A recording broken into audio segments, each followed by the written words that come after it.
성도 여러분들 잘 오셨습니다. 네, 우리 같이 앞뒤 좌우로 보면서 인사했으면 좋겠습니다. 잘 오셨습니다.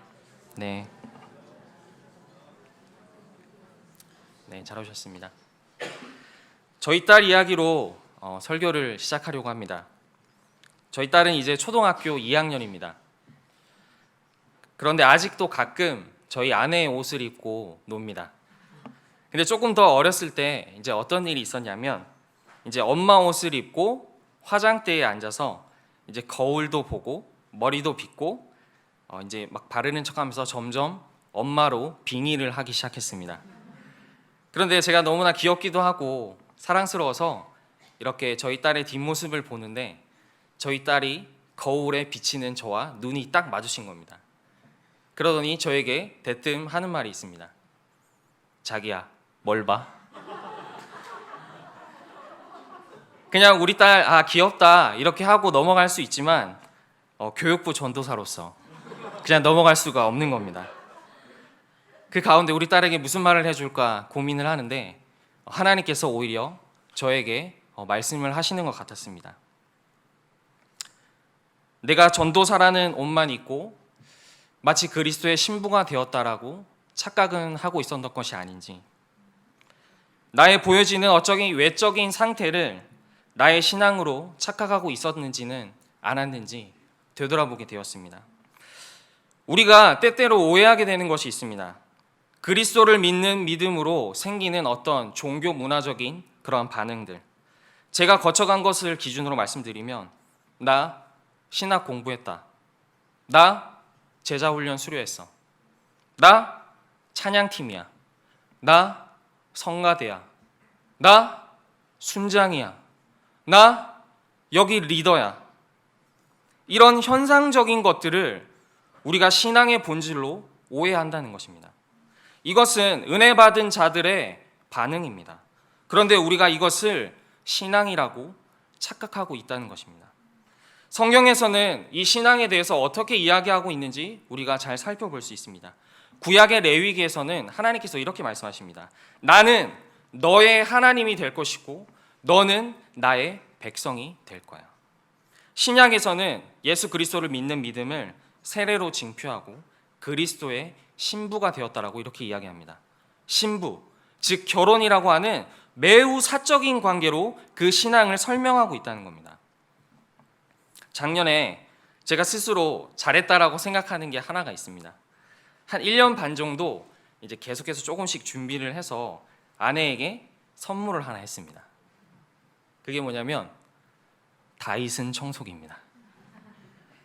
저는 우선 이 다이슨 청소기라는 것이 청소기가 이렇게 가벼울 수 있다는 사실에 먼저 깜짝 놀랐고요. 그리고 청소기에 무슨 이렇게 기능이 많은지 두 번째로 깜짝 놀랐습니다. 사용 설명서는 왜 이렇게 길고 읽을 게 왜 이렇게 많은지 소책자가 들어있었습니다. 그런데 중요한 것은요, 저는 그 다이슨 청소기를 쓰지 않는다는 겁니다. 저는 아직도 시계가 시침과 분침이 돌아가는 게 좋고요, 태블릿보다 아직도 이 종이가 좋습니다.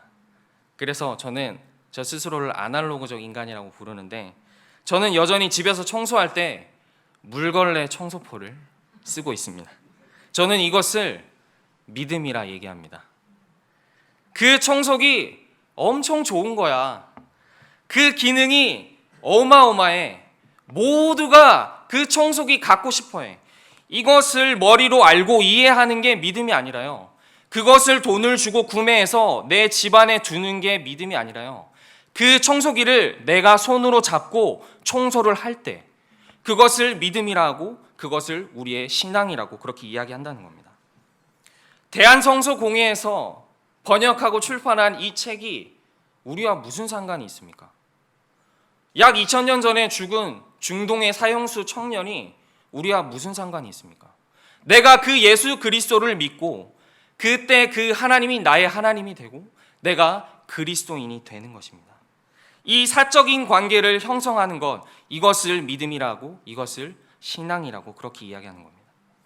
성경은 우리가 하나님과 이 친밀한 관계가 형성이 되면 우리가 자동적으로 깨닫게 되는 것이 있다라고 그렇게 이야기를 하고 있습니다. 우리 고린도 후서 같이 말씀 한번 읽어볼까요? 고린도 후서 7장 8절에서 10절입니다. 같이 한번 큰 목소리로 읽어보겠습니다. 시작. 그러므로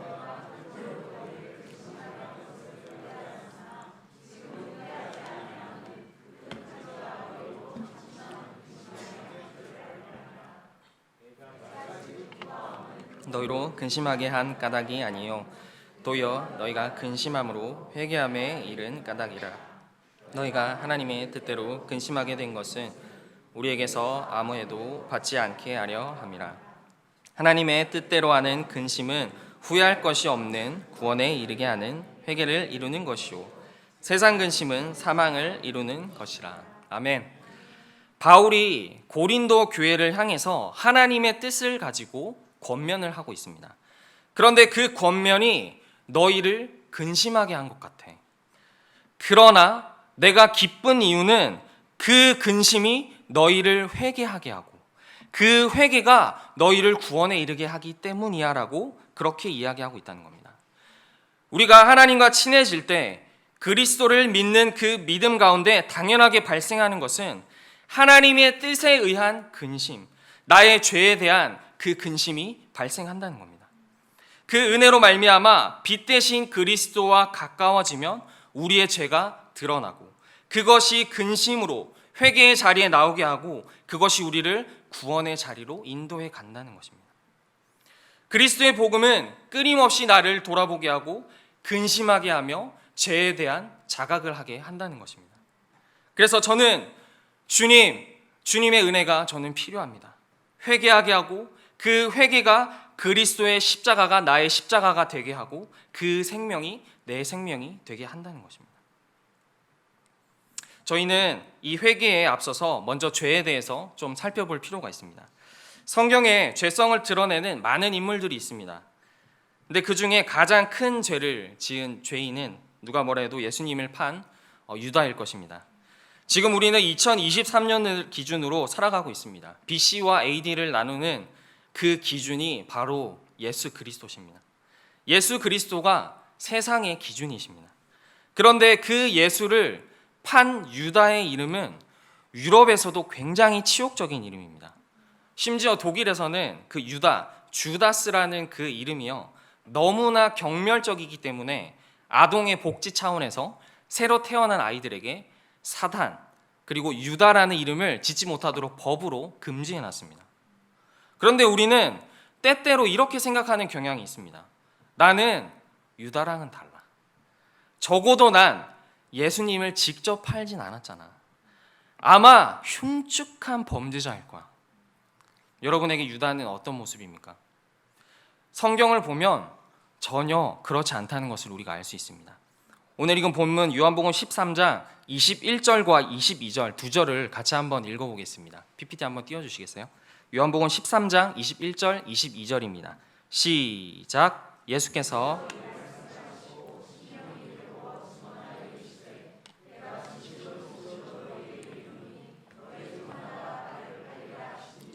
제자들이 서로 보며 누구에게 대하여 말씀하시는지 의심하더라. 아멘. 예수님께서 제자들을 향해서 이렇게 말씀하십니다. 너희 중 하나가 나를 팔 거야. 근데 그 이야기를 듣고 소동이 난 겁니다. 한글 성경에서는 의심하다라고 하는 심리적인 단어로 번역을 했는데요. 아포르메이노라는 이 단어는요. 굉장히 큰 혼란에 빠진 상태를 의미합니다. 여러분 생각해 보십시오.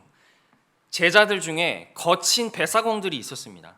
그리고 수많은 환경 가운데 내 삶을 내팽개치고 예수 그리스도를 따랐습니다. 그런데 그 중에 하나가 배신을 한다라고 여러분 생각해 보십시오. 이것은 저희가 TV 예능 프로에서 너지 하는 그 정도가 아니라 굉장히 당혹스럽고 험악하고 살벌한 분위기였을 거라는 겁니다.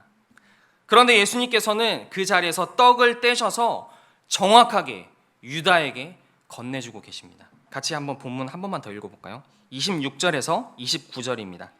시작. 예수께서 대답하시되 내가 떡 한 조각을 적셔다 주는 자가 그니라 하시고 곧 한 조각을 적셔서 가롯 시몬의 아들 유다에게 주시니 조각을 받은 후 곧 사탄이 그 속에 들어간지라. 이에 예수께서 유다에게 이르시되 내가 하는 일을 속히 하라 하시니 이 말씀을 무슨 뜻으로 하셨는지 그 앉은 자 중에 아는 자가 없고 어떤 이들은 유다가 돈깨를 맡았으므로 명절에 우리가 쓸 물건을 사라 하시는지 혹은 가난한 자들에게 무엇을 주라 하시는 줄로 생각하더라. 아멘.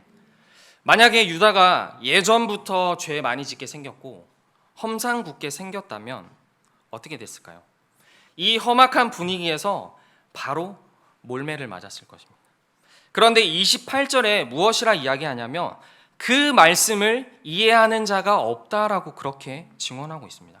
아무도 눈치채지 못했다는 겁니다. 이것이 죄의 첫 번째 속성입니다. 죄는요, 서서히 자라납니다. 그 어느 누구도 갑자기 짠 하고 죄를 저지르는 사람은 없습니다. 그 죄인과 죄의 그 관계를 보면요, 죄는 서서히 자라면서 그 죄인을 속입니다. 그런데 그 죄인은요, 그 죄에 속고 싶습니다. 왜냐하면 그 본성이 죄를 너무나 키우고 싶어 하기 때문입니다. 마치 잡초와 같습니다. 호주에서 한 선교사님 댁에 머물면서 제가 쉐어하우스에서 지낸 적이 있습니다. 그리고 한 몇 주간 이렇게 호주 원주민 선교를 갔다가 다녀왔는데 갔다 오면서 되게 깜짝 놀란 적이 있습니다. 그 집이 쑥대밭이 된 겁니다. 잡초가 자라나서 집이 엉망진창이 된 겁니다. 남성분들은 아마 이 잡초의 비유가 정말 와닿으실 것 같은데요. 군대에서 잡초를 엄청나게 뽑습니다. 저는 이 푸르른 식물을 보면서 이렇게까지 화가 날 수 있는가를 고민하게 될 정도로 많이 뽑습니다. 사단장이 온다. 그러면 잡초를 제거합니다. 그런데 며칠 있다가 되돌아보면 그 자리에 잡초가 그대로 있습니다. 너무 신기합니다. 그 누구도 물 주지 않고 그 누구도 관리하지 않고 그 누구도 보살피지 않습니다.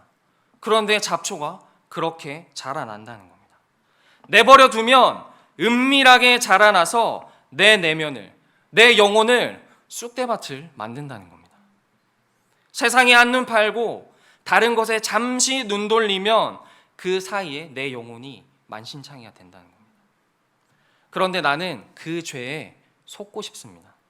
그래서 은연중에 그 죄를 방치해 둡니다. 그 죄를 원하기 때문입니다. 너무나 달콤해 보입니다. 죄인이 그 죄의 상상 속에서 죄를 계속 키우다가 그 죄가 터지고 마는 겁니다. 아니야, 나는 달라. 나는 그렇게 터진 것도 없고 그렇게 크게 잘못한 거 없어. 혹시 그런 생각이 드시나요? 마태복음 5장에서는요, 예수님께서 이 죄에 대해서 이렇게 정립하시는 이야기가 나옵니다. 너희가 형제에게 살인을 저지른 것을 끔찍하다라고 이야기하지, 그런데 너희가 욕을 하거나 작은 폭행을 하는 것도 똑같아. 너희가 성적인 죄가 끔찍하다라고 말하지만 너희 가운데 있는 그 음란한 마음이 그것과 똑같아. 이것은 하나님의 그 거대한 시선 안에서 우리의 그 작은 죄가 똑같다라고 말하는 것도 있지만 우리 모두에게 동일한 그 씨앗이 뿌려져 있다는 것을 의미합니다. 그것을 성경은 원죄라고 이야기하는 겁니다. 어떤 사람은 그 죄의 씨앗이 고작 뿌리 내리기 시작한 거고요. 막 새순이 올라온 거고요. 줄기가 뻗쳐서 무성하게 잎이 자라고 열매가 주렁주렁 맺힌 사람들이 있다는 겁니다. 눈에 드러난 죄를 짓는 사람들은 그렇게 열매가 주렁주렁 맺힌 자들이고 어쩌면 우리는 싹을 내거나 곧 새순이 자란 정도밖에 되지 않는다는 겁니다. 그렇지만 그들과 우리는 전혀 다르지 않다라고 하는 겁니다. 오늘 본문의 유다는 심지어 돈깨를 맡은 자였습니다. 그런데 예수님 제자 중에 회계를 전문으로 한 사람이 있었습니다. 마태였습니다. 마태는 세리입니다. 제 여동생이 은행원인데요, 돈다발이 이렇게 있으면 손에서 돈다발이 춤을 춥니다. 그리고 이렇게 돈을 세는데 그 누구도 흉내낼 수 없습니다. 그 마태를 두고 왜 유다가 그 돈깨를 맡았냐, 물론 다른 이유도 있었겠지만 그만큼 유다가 신뢰하고 믿을만 했다는 겁니다. 그런데 왜 유다가 그렇게 죄를 짓지 않게 생겼는데, 그렇게 믿음직했었는데 그 유다가 왜 예수님을 팔아먹는 자리까지 갔냐는 것입니다. 그것이 죄의 속성이라는 겁니다. 서서히 잠기는 겁니다. 모두를 속이면서 심지어 유다 자신도 스스로를 속게 내버려 두면서 그렇게 서서히 잠겨간다는 겁니다. 나 예수님 제자야. 나 석박사 출신이야. 나 전도사야. 나 사역하고 있어. 봉사하고 있어. 이게 우리의 신앙이 아니라는 겁니다. 예수님과의 관계가 형성돼 있지 않고 겉만 맴돌면서 서서히 잡초처럼 그 죄의 뿌리가 우리 가운데 뿌리 내리고 새순을 내고 줄기가 올라가고 이파리가 열리고 열매가 주렁주렁 맺힌다는 겁니다.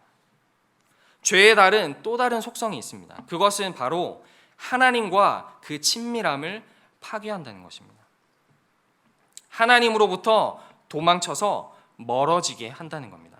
요한복음 3장 19절에서 21절까지 이렇게 우리에게 이야기하고 있습니다. 같이 한번 읽어보겠습니다. 요한복음 3장 19절에서 21절 말씀입니다. 같이 한번 읽을게요. 시작. 그 죄는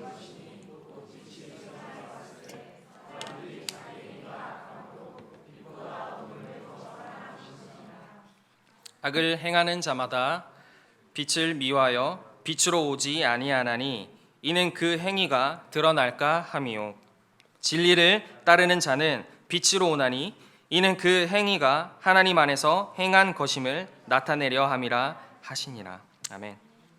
내 안에 그리스도의 빛이 비춰지면 그 빛을 피해서 도망친다는 겁니다. 이것이 죄의 또 다른 속성이라는 겁니다.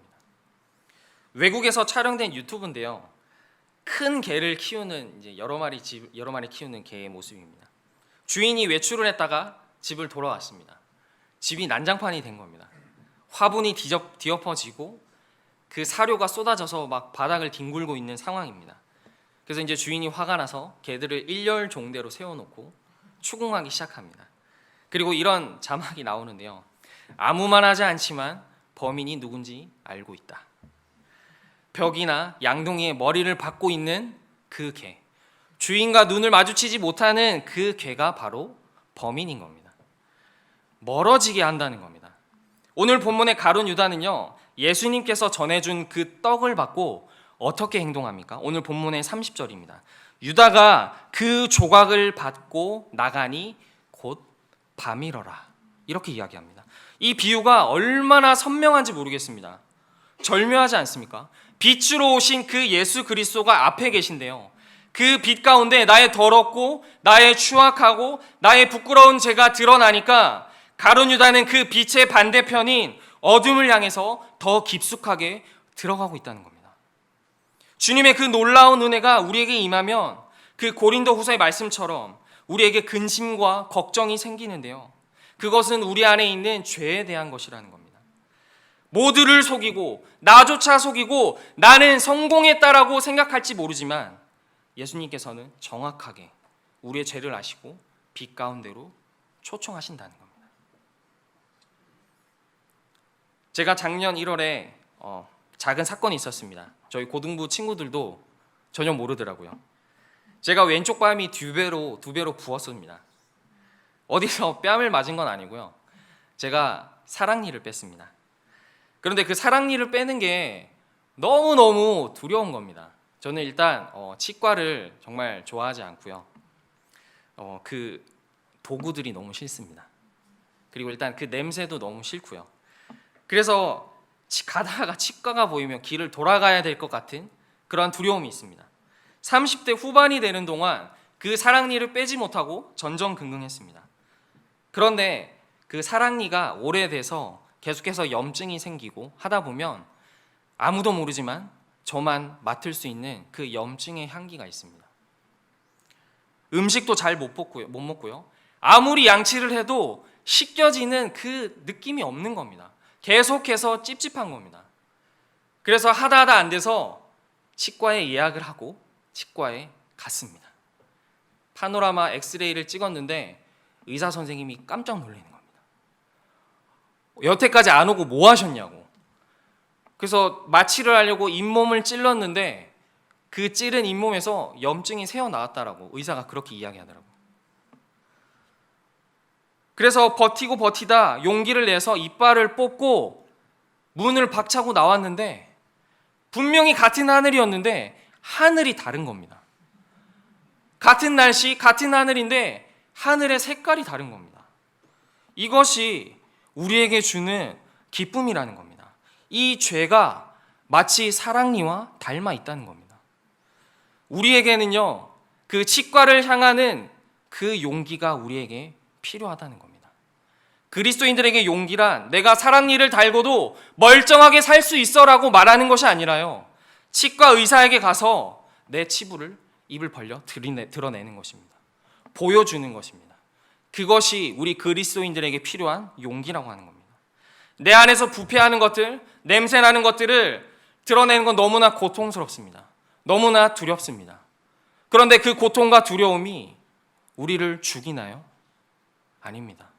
오히려 우리를 살리는 겁니다. 우리를 다시 살게 하는 거라는 겁니다. 복음은 우리에게 이렇게 이야기합니다. 고린도서 5장 17절입니다. 누구든지 그리스도 안에 있으면 죄를 키우지 않고 어둠에 거하지 않고 내 모습 그대로 주님께 나아가서 회개함으로 주님을 붙잡고 그 잡초를 뽑아내며 주님과 그 동행할 때 누구든지 그리스도 안에 있으면 새로운 피조물이라. 이전 것은 지나갔으되 보라 새 것이 되었도다라고 성경이 그렇게 이야기한다는 겁니다. 너 왜 이제 왔니? 너 아직도 그 모양 그 꼴이니?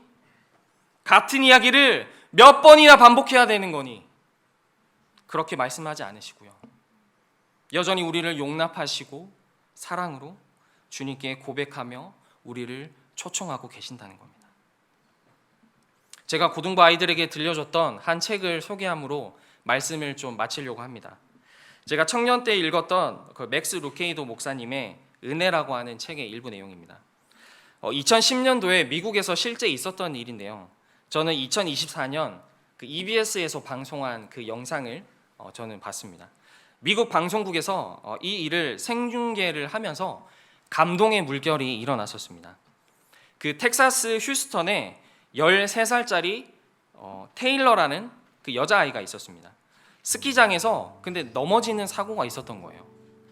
그런데 그냥 넘어졌으면 됐는데 넘어지면서 머리를 나무에 부딪힙니다. 그래서 하루아침에 식물인간이 되는 거예요. 그래서 회복이 불가능하다라는 판결을 받고 그 부모들이 고민을 하다가 장기 기증을 하게 결정을 하게 되었습니다. 그래서 5명의 영혼을 살리게 됐습니다.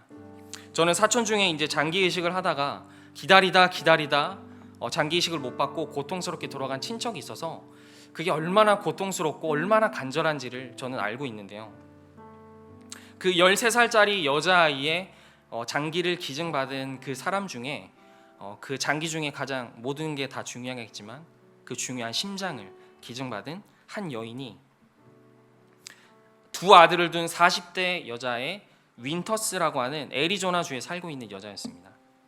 그는 심장 질환 때문에 두 아들이 있지만 아무것도 하지 못했고 침대에서 죽음만을 그렇게 기다려 살아가고 있는 그런 여자였습니다. 그런데 이 소녀와 그 심장이 연결이 돼서 그 아이의 심장을 이식받고 6개월 동안 회복을 거쳐서 새로운 삶을 살게 된 겁니다. 그런데 이 여자가 회복을 하고 나서 인터넷 서칭을 하면서 SNS를 보면서 그 테일러라는 여자아이가 자신에게 기증을 하게 됐다는 사실을 알게 됩니다. 그래서 그 부모를 자신의 집에 초청을 하는데요, 그때 그 미국의 방송국이 그 장면을 쫓아가면서 이렇게 생중계를 하면서 감동의 물결이 일었던 겁니다. 보통 이제 새로운 사람들을 만나면 안녕하세요, 저 누구입니다 이렇게 말하는데 그 둘은 만나자마자 껴안고 펑펑 우는 겁니다. 그 원래 내 딸에게 했던 그 포옹하는 그 방식 그대로 그 여자를 보고 그렇게 안아주고 펑펑 웁니다. 그리고 그 남편도 똑같이 그 여자를 안고 펑펑 우는 겁니다. 그러더니 그 윈터스라는 심장을 이식받은 그 여자가 상자를 열어서 선물을 하나 주는 겁니다. 그게 뭐냐면 청진기입니다. 청진기. 그래서 그 귀에, 그 장기를 이식한 엄마의 귀에 청진기를 꽂고 자신의 가슴을 열어서 그 심장 소리를 듣게 해주는 겁니다. 심장이 막 뛰는 소리가 듣는데 그 엄마가 펑펑 우는 겁니다. 그리고 그 아빠도 그 소리를 듣고 펑펑 우는 겁니다. 왜 그렇습니까? 내 딸의 심장이 뛰고 있기 때문입니다. 근데 이 목사님께서 그때 되게 많은 감동을 얻으셨던 것 같아요. 그 맥스 루케이도 목사님께서 이렇게 얘기하시는 겁니다. 하나님께서 자신의 귀에 청진기를 대시고 우리의 가슴에 청진기를 대서 예수의 심장 소리를 듣기 원한다라고 말씀하시는 겁니다. 나의 아들, 나의 하나뿐인 그 외아들 예수의 그 심장 소리를 너희 가운데 그 심장이 뛰고 있는지 너무나 듣고 싶어 하신다는 겁니다. 그리스도 안에 있으면 새로운 피조물이라. 이전 것은 지나갔으니 보라 새 것이 되었도다. 그리스도 안에서 주님께서는 우리에게 새로운 그 삶을 주시기를 원하신다는 겁니다. 내 안에 선한 것이 없고 내 심장은 죽음을 향해서 달려가지만 영원한 생명의 그 심장이 나에게 필요하다는 것, 그것을 알고 깨달고 주님께 나아가는 그 자리가 우리에게 반드시 필요하다는 것입니다.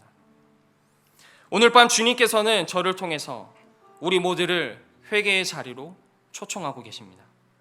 주님께서 그 떡을 떼어서 오늘 여러분 가운데 주신다면 여러분 어떻게 하시겠습니까?